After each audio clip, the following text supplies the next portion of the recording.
मित्रों,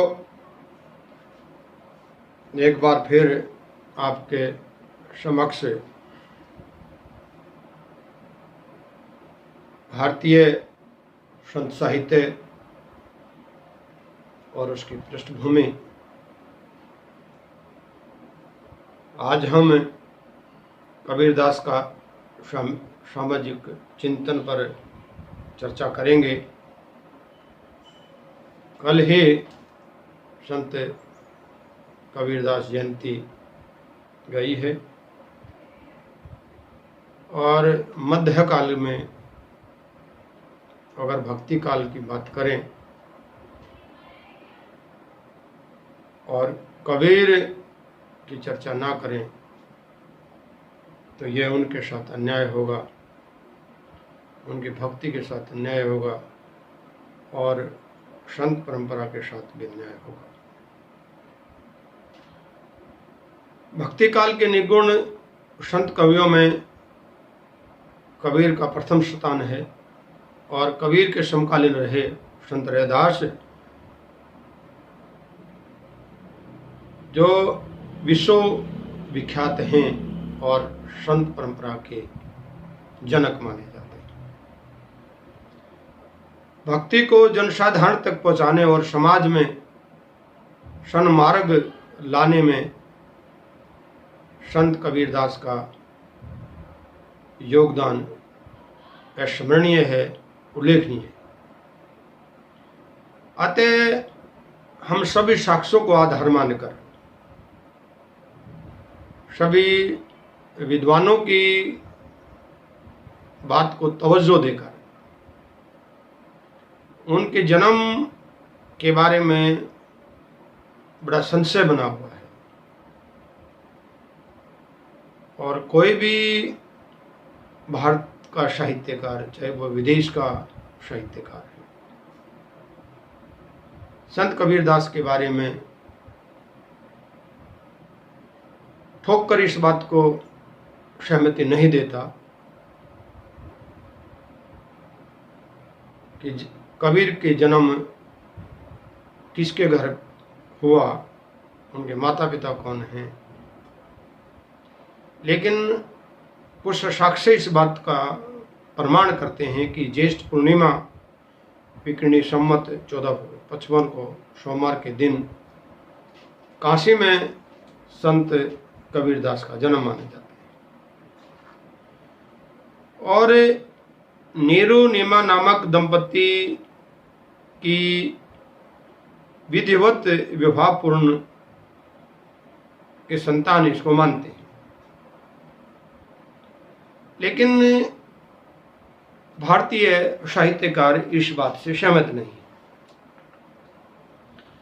लोक लज्जा से बचने की खातिर नीरू और नीमा नामक पति पत्नी ने प्रचारित कर दिया कि उन्होंने लहरतारा नामक तालाब पर उन्हें पाया। कबीर की जाति जुल्हया और कुछ लोग इसको दलित मानने से भी इनकार करते हैं। मित्रों, मैं एक बात आपसे स्पष्ट कह देना चाहूं कि दलित शब्द की उत्पत्ति केवल एक जाति और एक धर्म पर आधारित नहीं है। जिसका दलन हुआ हो, जिसका शोषण हुआ हो और वो किसी भी जाति से हो, किसी भी धर्म से है, वो दलित है। लेकिन भारतीय साहित्यकारों ने कुछ जातियां जिस दलित शब्द से जोड़ दी गई और उसी साक्ष्य के आधार पर, क्योंकि ज़्यादातर विद्वानों ने कबीर को जुल्हया कहा है क्योंकि नीरू और नीमा दोनों जुल्हया दंपति हैं और उन्होंने ही इसका पालन पोषण किया। उसके परिवार ने कुछ समय पूर्व हिंदू धर्म का त्याग कर मुस्लिम धर्म को अपनाया, जिसके परिवार के सदस्य नाथ मतावली से थे। कबीर की पत्नी का नाम लोई था। कमाल और कमाली इनके पुत्रा और पुत्री थे। साधु स्वभाव और संत मत होने के कारण वे अपने परिवार के साथ सदा असंतुष्ट रहे और वो इस बात से चिंतित भी थे कि मेरा जो अनुभव है और जितना मैं सोच रहा हूँ, मेरी जो प्रवृत्ति है वो साधु प्रवृत्ति है और घर परिवार से मेरा कोई ज़्यादा लगाव नहीं। और मित्रों, 1455 में हम उनका जन्म स्वीकार करते हैं और 1575 में मगहर में उनके देहांत की बात करते हैं। और कबीर ने साधना से अनंत ज्ञान प्राप्त हुआ है, अनंत अनुभूति प्राप्त हुई है। कबीर अनपढ़ होकर भी ज्ञान के भंडार का विश्वविद्यालय थे। उनके मुख से निकला एक एक शब्द और उनकी वाणी आज पूरे समाज में, पूरे ब्रह्मांड में इस प्रकार विराजमान है कि हर एक प्राणी इस बात को महसूस कर रहा है, इस बात को झेल रहा है, इस बात को महसूस करके वो इस विचार की ओर आगे बढ़ रहा है कि जीवन में कबीर जैसे एक महान ज्ञानी और शीतल अनुभव के, जिसको धर्म की रक्षा संभव न कर सके, इसलिए जाति बंधन की परंपरा तोड़ने के लिए उन्होंने अभूतपूर्व प्रयत्न किए। कबीर दास इस जाति बंधन से मुक्त थे। वो नहीं मानते थे कि कोई जाति छोटी है, कोई जाति बड़ी है, कोई धर्म बड़ा है और कोई धर्म छोटा है, कोई नीच है, कोई ऊंच है। वो मानते हैं कि इस संसार में सब ईश्वर की संतान है और उसी ने ही हमको सबको पैदा किया है। हम तो एक एक कर जाना, दोहो कही तिनको है जो जग जिन ना ही पहचाना।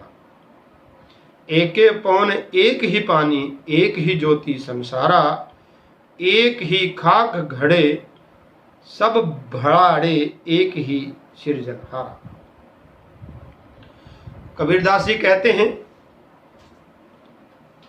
कि जाति व्यवस्था पूरे संसार में, भारत में प्रभावशाली है और मैं इस बात को तोड़ता हूँ, इस जाति बंधन को नकारता हूँ। जाति पाति पूछे ना है कोई, हरि को भजे सो हरि का हो। कबीरदास जी कहते हैं कि जीवन में यह अनुभव आपको कर लेना चाहिए, इस सिद्धांत को, इस प्रतिष्ठा को अपने साथ जोड़ लेना चाहिए और इस जाति भेद को, इस संकीर्णता को हृदय से निकाल देना चाहिए। और तुम कत बहामन हम कत सूद, हम कत लोहू तुम कत दूध। कहे कबीर जे ब्रह्म विचारे, सो ब्रह्म कहिए है संसारे। कबीर हिंदू और मुसलमानों में, दोनों में जो पाखंड हुआ उसका खंडन उन्होंने किया। उन्होंने सच्चे मानव धर्म को अपनाया, उसकी उपासना की और बार बार उन्होंने जो धर्म के ठेकेदार थे उन पर कटाक्ष करते हुए, फटकार लगाते हुए कहा, अरे इन दोन राह न पाई, हिंदू अपनी करे बढ़ाई, गागर चोन न देही, वैशा के पायन तर सोए, यह देखी हिंदू साई। मुसलमान के पीर ओलिया, मुर्गा खाई, खाला के घर बेटी ब्याहे, घर ही में करे सगाई। कबीर कहते हैं कि तुम जो पाखंड कर रहे हो, जो मूर्ति पूजा कर रहे हो, जो परमात्मा को अपना नहीं रहे हो, जिस अहंकार में आप डूबे हो, वो आपके हृदय में विराजमान है और आप मूर्ति पूजा में विश्वास कर रहे हैं। और उन्होंने हिंदुओं को फटकारते हुए कहा है, पहन पूजे हरि मिले, तो मैं पूजूं पहाड़, ताते यह चक्की भली, फीस खाए संसार। कबीर की यह विराट शब्दावली, कबीर की यह वाणी आडंबर के उस पहलू को नजरअंदाज करते हुए और ईश्वर में गहरी आस्था रखने वाले, किंतु अपनी सहज तार्किकता से वे समझाते हैं कि ईश्वर जो अपने आप में पूर्ण है, आप में विराजमान है, किसी भी प्राणी से यह अपेक्षा नहीं करनी होगी, उसके नाम के साथ किसी की कोई बलि नहीं देनी होगी। यह जो बलि आप चढ़ा रहे हैं और जो तीर्थाटन या कर्म कांड करवा रहे हैं, इसी तार्किक ने चलते उन्होंने हिंदू और मुसलमानों में प्रचलित आडंबरों का विरोध करके और करारा प्रहार करते हुए कहा, मूंड मुंडाए हरि मिले, सब कोई ले मुंडाए, बार बार के मुड़ते भेड़ ने बेकुंठ जाए। अब कबीर इस बात पर अपनी वाणी व्यक्त करते हुए कहते हैं और क्रोध करते हुए कह रहे हैं और तार्किक बात कह रहे हैं कि मूंड मुंडाए हरि मिले, सब कोई ले मुंडाए। जिस पाप के आप भागीदार बन रहे हैं और जिस अल्लाह को आप रिझा रहे हैं और जिस मुंडन की जो प्रथा प्रचंड कर विद्यमान कर रहे हैं, प्रचंड कर रहे हैं, और मठों और मंदिरों में साधक इस लालच में गंजे हो रहे हैं, इस परंपरा को हमने ध्वस्त कर देना चाहिए, नष्ट कर देना चाहिए। वो कहते हैं, चाहे वो मौलवी है, चाहे वो मस्जिद है, चाहे वो मंदिर है, अगर व्यंग की बात करें तो कबीर जी कहते हैं, काकर पाथर जोरी के, मस्जिद ली बनाए, ता चढ़ी मुला बांग दे, क्या बहरा हुआ खुदाए। आज भी हमारे समाज में धार्मिक आडंबर, अंधविश्वास अपनी जड़ जमाए हुआ है। इन आडंबरों के रहते हम वैज्ञानिक स्वभाव से युक्त समाज का निर्माण नहीं कर सकते। मित्रों, आज 21वीं सदी है और पूरा विश्व इस कोरोना महामारी को झेल रहा है, भुगत रहा है। अगर इस महामारी में कुछ खुला है और खुला रहा तो वैज्ञानिक दृष्टि खुली रही है। सब मंदिर बंद हो गए हैं, सब आडंबर बंद हो गए हैं। तो आज से 650 वर्ष से कबीर की वाणी आज प्रासंगिक हो रही है। उन्होंने कहा कि काकर पाथर जोरी है, मस्जिद ली बनाए, ता चढ़ी मुला बांग दे, क्या बहरा हुआ खुदाए। मित्रों, अगर आपके पास खुदा है, आपके पास मंदिर है, आपके पास मस्जिद है और आप इसमें विश्वास करते हैं, तो आप अपने उस खुदा को, उस भगवान को बुलाइए और जो प्रचंड नृत्य कोरोना कर रहा है उससे निजात की प्रार्थना करिए। और इस अंधविश्वास से तब तक हम बाहर नहीं निकलेंगे, एक सभ्य समाज की परिकल्पना नहीं कर सकते, एक सुसंस्कृत समाज की कल्पना नहीं करते। और इन्हीं बातों को लेकर नैतिक सलाह कबीर ने दी है और अधिकांश अपने दोहों के साथ संदेश दिया है। और उपभोक्तावादी समाज के लिए ये बेहद उपयोगी उसका संदेश है। और आज के इस युग में अगर कबीर की वाणी और संत रैदास की वाणी प्रासंगिक नहीं है तो आप इस पर विचार और मंथन कर सकते हैं। साई उतना दीजिए जामे कुटुंब समाए, मैं भी भूखा ना रहूं साधु ने भूखा जाए। मित्रों, ये जो दुआ है, ये जो शब्दावली है, ये आज से 650 वर्ष कही गई है और भगवान से वही प्रार्थना करते हैं, साईं उतना दीजिए जामे कुटुंब समाए, मैं भी भूखा ना रहूं साधु ने भूखा जाए। आज 21वीं सदी में और कोरोना महामारी में करीब 45 करोड़ ऐसे प्रवासी मजदूर भूख और प्यास से मर रहे हैं। ये ज्वलंत मुद्दा है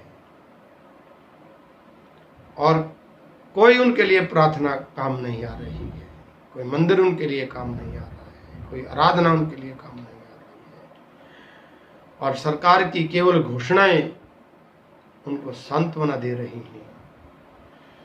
और इसी पर महावीर और बुद्ध की परंपरा के अलावा वैष्णव परंपरा से भी अहिंसा का सिद्धांत सीखा और निजी जीवन में इसका उपयोग उन्होंने किया है। उनका कथन है कि साईं के सब जीव हैं किरी कुंज दोए, एक दूसरे कथन में तो उन्होंने मांसाहार करने वालों को जमकर फटकार लगाई है और चेताया है कि आप पशु हत्या कर रहे हैं, आप ईश्वर के उन पशुओं को मार रहे हैं, उन पक्षियों को मार रहे हैं जो उस भगवान ने पैदा किए हैं। मजे की बात तो ये है मित्रों कि जब हम किसी मस्जिद में जाते हैं और किसी की बलि चढ़ाते हैं, ये चिंतन और मनन का विषय है कि किसी की हत्या करके हमें कैसे सुकून प्राप्त हो सकता है, कैसे हम उस काम को प्राप्त कर सकते हैं। तो ऐसी धारणाएं का हमने विरोध करना चाहिए, ऐसे बाह्य आडंबरों का हमने विरोध करना चाहिए, ऐसे अंधविश्वासों पर हमने प्रतिबंध लगाना चाहिए। बकरी पाती खात है ताकि काढ़ी खाल, जे नर बकरी खात है तिनका कौन हला। कबीर हर इंसान को, हर मानव को बातचीत की भाषा में ये समझा रहे हैं और इस तार्किक शब्दों से वह इस अंधविश्वास को मिटाने का प्रयत्न और प्रयास कर रहे हैं कि वैचारिक जो छोटी मानसिकता हमने पैदा कर ली है उससे बाहर निकलने की आवश्यकता है। ऐसी बानी बोलिए मन का आपा खोए, औरों को शीतल करे आपो शीतल होए। कबीर जी कहते हैं कि आपके मुख से जो भी शब्द निकले जो आत्मचिंतन का हो और उस शब्द से निष्कर्ष निकले और वो आपकी अच्छाइयों को आगे प्रतिभूत करने का काम करे और उस शब्दों से आपकी कसौटी खरी निकले और जीवन में ऐसे अनुभवों को समाज में भेजने का काम करें जिस अनुभव से आपको अनुभूति प्राप्त हुई है, जिससे शांति प्राप्त हुई है, जिससे ईमानदारी प्राप्त हुई है।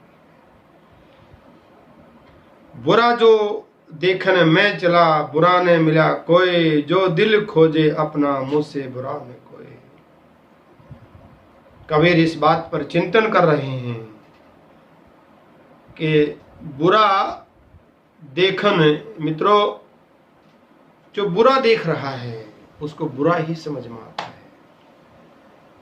बुरा जो देखन मैं चला, बुरा ने मिला कोई। कबीर जी कहते हैं कि मैं बुरा देखने के लिए समाज में निकला, लेकिन मुझे कोई बुरा दिखाई नहीं दिया। जो दिल खोजे अपना मुझसे बुरा न कोई। अपने दिल में ही खोजिएगा, उस परमात्मा को अपने दिल में ही खोजने का प्रयत्न और प्रयास करिएगा। और कबीर ने माया को ठगनी कहा है और माया से दूर रहने की बात कही है। और इस बात को पुरुषों को भटकने से मना करते हुए कहा है। महातार्किक आदमी से ऐसे बेवकूफ नामावित कर लेते हैं जो इस महाजाल में फंस जाते हैं। और आज यह सोचकर आश्चर्य है कि कबीरदास ने महिलाओं को कितना बुरा भला कहा, और वो उसको भी समाज में एक बड़ा तार्किक ओहदा प्राप्त करने की बात करते हैं। कबीर कहते हैं कि इस संसार में, इस जगत में हम सब झूठे हैं। हमारा आचरण झूठा है, हमारा व्यवहार झूठा है, क्योंकि हम झूठ के साथ जुड़े हुए हैं। वे शंकराचार्य से प्रभावित थे, जिन्होंने संपूर्ण जगत को मिथ्या कहा। कबीरदास भी कई स्थानों पर इस बात को स्पष्ट करते हुए कहते हैं, यह संसार कागज की पुड़िया, बूंद पड़े धुली जाना है। कबीरदास जी कहते हैं कि यह संसार तो इस कागज की पुड़िया की भांति है, एक बुलबुले की भांति है। बूंद पड़े धुल जाना, और जैसे बुलबुला पानी का हवा आती है तो नष्ट हो जाता है, खत्म हो जाता है। यही मानव जीवन भी है। और कबीरदास ने इस परलोक की संबंधी विचार पर पूरे समाज को प्रभावित नहीं किया, उसको धर्म और सत्य की प्रतिवादिकता, साम्यवादी और क्रांतिकारी विचारों से, समाज में फैले आडंबरों से, वे अंधविश्वासों से सरल शब्दों में समाज को समझाने का प्रयत्न और प्रयास भी किया है। और मैं मानता हूं कि 15वीं और 16वीं शताब्दी में संत रैदास और संत कबीरदास की अगर वाणी नहीं होती तो समाज भटक जाता। और जिस एक अच्छे समाज की परिकल्पना आज जो हम देख रहे हैं, जो समझ रहे हैं, ये संत वाणी की ही देन है। और ये दोनों उच्च कोटि के महान संत माने गए हैं, और मैं इन संतों को नमन करता हूं। और कबीरदास के इस सामाजिक जो चेतना है, ये समाज को जगाने का काम कर रही है, समाज को चेताने का काम कर रही है। अगर 650 वर्ष में भी इसकी वाणी को आप प्रासंगिक नहीं समझेंगे, और आज 21वीं सदी है, मैंने बहुत सारे ऐसे दोहे उनके आपके समक्ष रखे हैं जो आज प्रासंगिक हो रहे हैं। इसी की प्रासंगिकता के साथ मैं अपने व्याख्यान को विराम देता हूं। मैं डॉक्टर कामराज सिंधु, अध्यक्ष हिंदी विभाग, पूर्ववर्ती शिक्षा निदेशालय, कुरुक्षेत्र विश्वविद्यालय कुरुक्षेत्र, चेयरमैन ग्लोबल हिंदी साहित्य शोध संस्थान भारत, प्रधान संपादक शोध दर्पण पत्रिका, और अंतर्राष्ट्रीय हिंदी समिति का अध्यक्ष आपसे विदा लेता हूं। और आपसे निवेदन करता हूं कि ग्लोबल लिटरेचर चैनल को सब्सक्राइब जरूर करें, ताकि नित्य प्रतिदिन डाले गए व्याख्यान आप तक पहुंच सकें। जय हिंद, जय भारत।